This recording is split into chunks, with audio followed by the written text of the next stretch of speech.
Okay, let's dive right into this. Hello everyone and welcome to our new explainer. Today we're plunging into an absolutely incredible, monumental story. We're talking about a saga that stretched over 1,200 years. We're going to explore how one single empire gave us the alphabet we use every single day, our modern calendar, and honestly, the very concept of globalization. Just think about this for a second. Countries that currently speak languages derived from Latin make up almost half of the modern world. It's wild. So let's jump right into this amazing Roman world. So, you might be wondering, how on earth did a tiny, frankly swampy settlement on the Tiber River manage to conquer the entire known world? Seriously, at the very beginning, this was just a refuge for outcasts, runaways, and former slaves. It was the most diverse and, let's be honest, questionable crowd you could imagine. How could an empire that survived for over a millennium grow from such a modest and dubious start? Well, the answer actually hides in their unique ability to adapt. Section 1. From Village to Republic. The early days of Rome are so fascinating precisely because their ultimate superpower was their unparalleled ability to learn.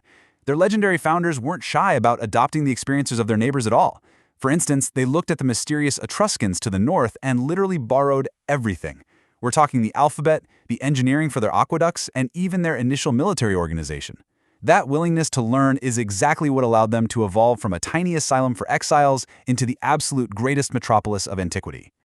So, the crucial turning point happens in 509 BC. Here we see the birth of a concept that was absolutely revolutionary for its time, the Republic, which literally translates to public affair. Basically, a huge scandal shook the city. They simply kicked out their last king and adopted an ironclad rule. Never again, under any circumstances, would they allow power to be concentrated in one person's hands. Instead of a monarch, management was handed over to two consuls. They were elected for just one single year, and their actions were closely monitored by a Senate made up of 300 elders. But as you can probably imagine, this new system didn't mean everyone suddenly lived in perfect harmony. Far from it. Society split into two fierce camps, the patricians versus the plebeians. The patricians were the ancient elite. They held all the political power. The plebeians, on the other hand, could actually be very wealthy, and they formed the absolute backbone of the army, but they had zero political rights. None. This provoked a massive class struggle that dragged on for a whole 200 years. The plebeians literally staged military strikes. They threatened to just pack up and leave the city, and step by step it worked. They fought for their rights, from creating the position of people's tribunes with veto power to establishing the very first written laws. Now, let's fast forward a bit to 390 BC. This was an event that almost ended the Roman story right then and there. The Gauls unexpectedly attacked and captured Rome. And in an epic, total failure of security, the guard dogs completely failed to sense the danger. Because of this, Romans would later publicly crucify dogs every single year as a bizarre punishment. But do you know who actually saved the last offenders who were barricaded on the Capitoline Hill?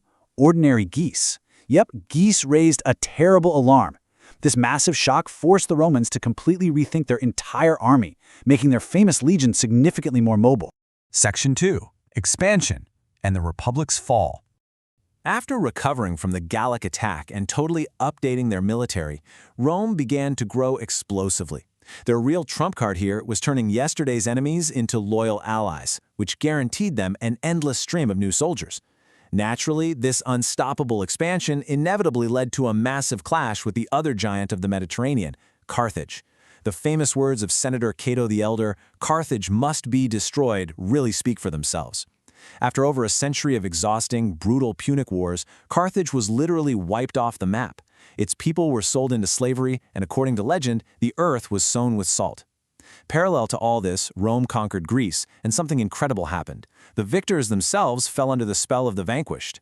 They massively adopted sophisticated Greek culture, art, and language. But here's the catch. This runaway success created a total recipe for disaster. Let's call it the paradox of globalization. Conquests on an unprecedented scale brought colossal wealth, sure, but they also completely destroyed the Roman middle class. The market was simply flooded with cheap grain and an endless stream of slave labor from the new territories. So, a very narrow circle of the elite became fabulously rich, while ordinary small farmers, who were the true foundation of the Republic, went completely bankrupt. These impoverished people flocked to the capital en masse, forming a giant urban proletariat. When politicians, like the Gracchi brothers, tried to fix this inequality by redistributing land, the Senate responded with sheer violence, murdering them. Then General Gaius Marius stepped in and created a highly dangerous social elevator. He recruited poor men into the army and promised them land after their service. The result? The legions became loyal not to the state, but personally to their generals. And this, folks, was a direct, one-way path to civil wars. This confrontation among the elites reached its absolute peak in the clash of two outstanding, legendary generals. On one side, we have Pompey the Great. He conquered the East and famously crushed Spartacus's rebellion. On the other side, Julius Caesar. He conquered Gaul, a brutal campaign that cost the lives of 1 million people and enslaved another 1 million. But instead of peacefully stepping down after his victories, Caesar crossed the Rubicon River and marched his army directly against Rome itself. He defeated Pompey, put Cleopatra on the throne of Egypt, and concentrated all power in his own hands, right up until he fell to the daggers of conspirators directly on the Senate floor. Section 3. Emperors, Chaos, and Pax Romana. After Caesar's dramatic assassination, the old idea of the Republic finally dissolved into history. His heir, Octavian, totally crushed his competitors and effectively created the empire, though he cunningly just called himself the first senator. 43. That is exactly how many years Octavian, who later received the title of Augustus, ruled the state. He launched a period of relative peace that lasted a full 200 years. It was a time of incredible economic rise. The first concrete high-rises appeared in the capital. And to entertain the public, the state staged absolutely insane spectacles. Just picture this. A 500-meter-long pool built right in the city center where thousands of gladiators fought real naval battles on actual ships. No way, right? But mind you, there was a very strange, dark contrast during this time. On one side, you had the overall grand stability of the empire, but on the other side, you had the absolutely unpredictable and frankly insane early emperors who wielded unchecked absolute power. You had Tiberius, who could accuse anyone of treason out of sheer paranoia. Then there's Caligula, who seriously wanted to make his horse a consul. I'm not kidding. Claudius, he was poisoned by mushrooms given to him by his own wife. And Nero, well, he murdered his own mother, then, according to rumors, burned Rome and made Christians the scapegoats, launching the first mass persecutions against them. It was total chaos at the top. Fortunately for Rome, this wild era of imperial madness was eventually replaced by the era of the good emperors. These guys were true professionals. You had Trajan, who expanded the borders to their absolute maximum limit. Then Hadrian, who took on massive infrastructure projects, erecting the majestic Pantheon and building those famous huge defensive walls. And then there's Marcus Aurelius. He is a completely unique case, a philosopher on the throne. He literally wrote his famous meditations on Stoicism right there in his tents during exhausting military campaigns. Section 4. Division and the Empire's End. Of course, as we know, a period of peace just couldn't last forever. The Pax Romana came to a crashing end when Emperor Commodus, the one who loved performing as a gladiator in the arena, was strangled to death by a wrestler. This plunged the empire into a whole century of military chaos and constant coups. And yet, amidst all this terrifying turbulence, something critically important happened in the year 212 AD. Emperor Caracalla granted Roman citizenship to almost all free inhabitants of this massive empire. This was simply an unprecedented step. It was the highest manifestation of that very Roman superpower for assimilation we talked about.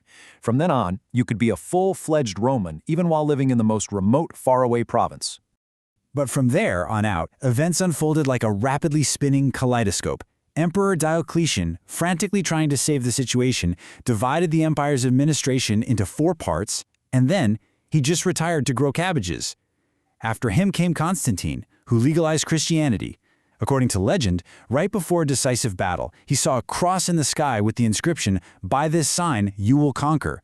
This absolutely fundamentally changed the religious landscape of the world.